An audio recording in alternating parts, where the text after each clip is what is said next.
Hello everyone, my name is Andy. Today is Friday, June 30th. Time is around 5:30 GMT, and we will have a look at the FTSE futures at the Wanda platform. So, if you saw my weekend analysis, I believe the FTSE is bearish now, or a pullback is happening in the higher time frame. So, in my primary scenario, we made our high here in February of this year, and now we start to pull back, or a pullback is ongoing. If you are interested in the higher time frame, please have a look at my weekend analysis, or just wait for the analysis that I will make this weekend, that I discuss the weekly and the daily time frame.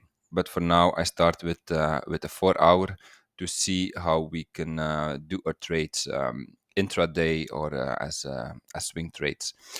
So if this was our high, I believe we are pulling back in an ABC corrective structure.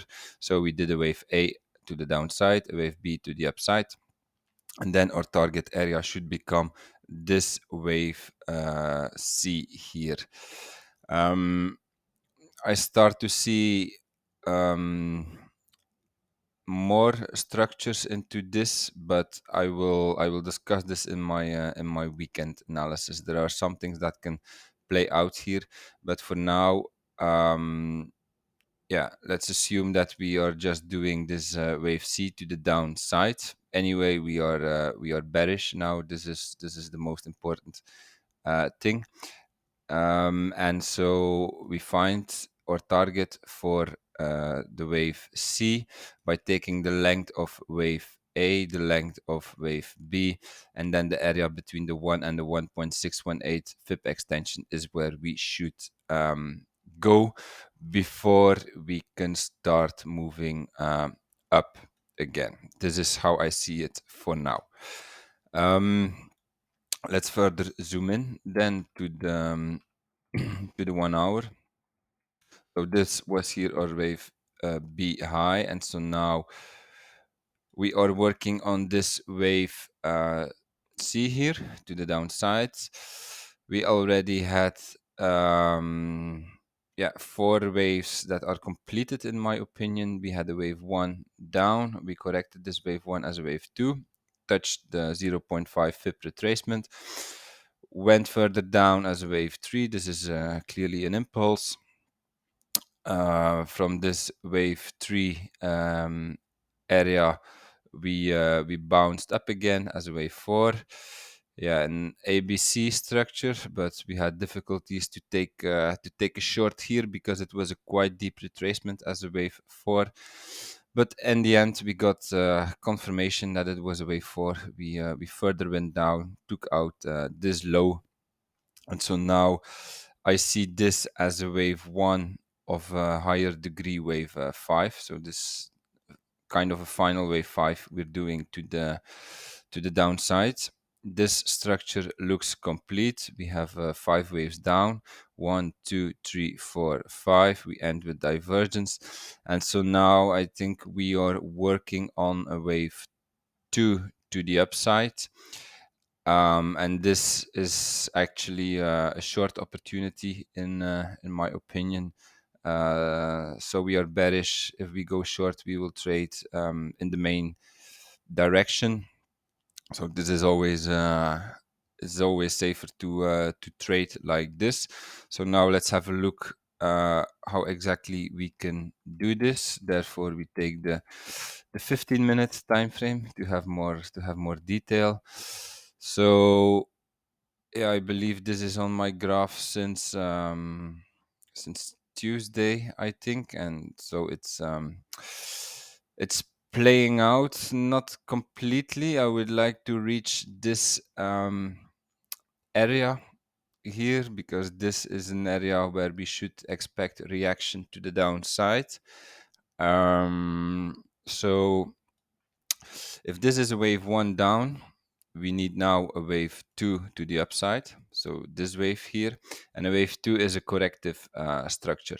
So we need to look for an ABC or a WXY structure to the upside. And once this structure is completed, we are kind of safe to go short, because from there you should expect reaction to the downside. Like buyers and sellers can agree in that area.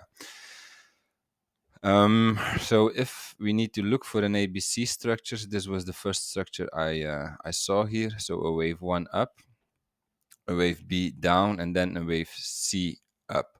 So if we take the length of wave A, the length of wave B, then the area between the 1 and the 1.618 FIB extension is the area from where we should go down again, or at least expect some reaction.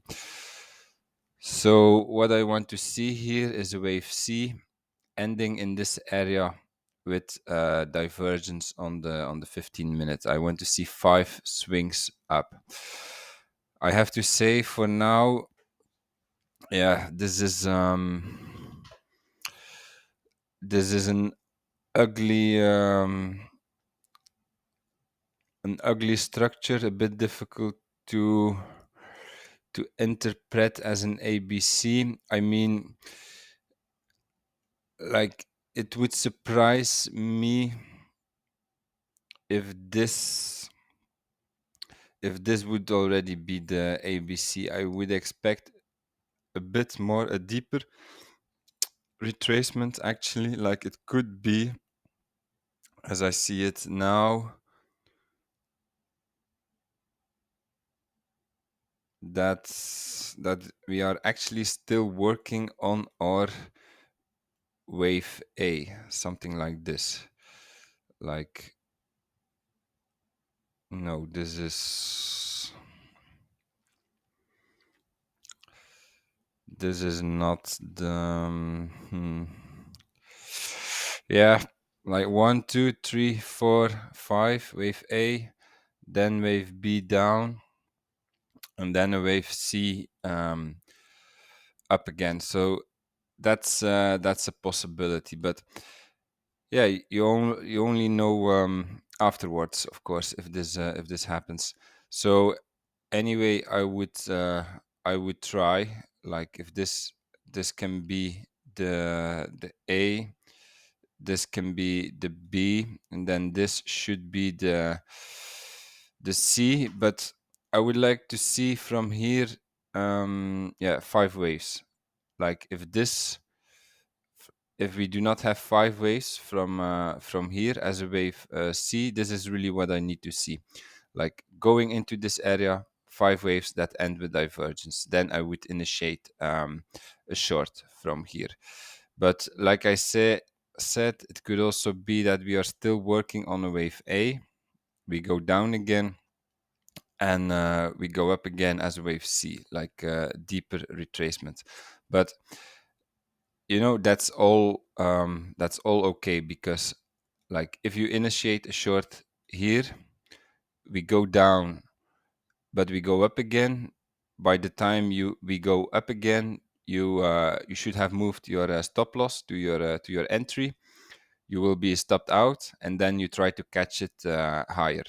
This is how we have to do it in trading. You never know for sure that this will be the wave C, but at least you catched it from an area where there will be reaction. And if there is reaction, you put your stop loss to your price. You see if the high holds here. If not, you're stopped out and you try to catch it higher. Like, by then we should have more data. We can calculate a new area for our wave C, and then we catch it higher. So this is how I should do it. A first attempt can be taken here from this area. And then we have to see. Then we have to wait for more data and see how the market plays out. Now, is it possible that the wave C is in here, so that we did not reach this area? Of course, this is also possible. Sometimes this happens that we do not reach this areas, because this is what I call trading at the extremes. This is where I like to trade, because it's a method that makes, like, a method in which you hardly do not lose any money if you trade like this, because there is always reaction to the downside, and if it does not hold, you are just stopped out, but your stop loss is at your entry level. And yeah, the disadvantage of this method is that yeah, sometimes we do not reach these areas, and then you missed the trade. That's also possible, of course. So yeah, it could be that our wave C is in here, but that would be like a really shallow retracement for a wave 2.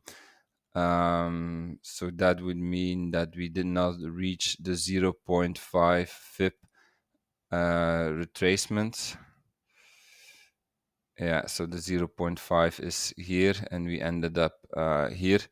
Yeah, could be, but yeah, of course, I prefer to stick to the rules and the retracements levels. Like, yeah, it's hard to anticipate on a wave 2 pullback that does not reach the 0.5 FIP retracement.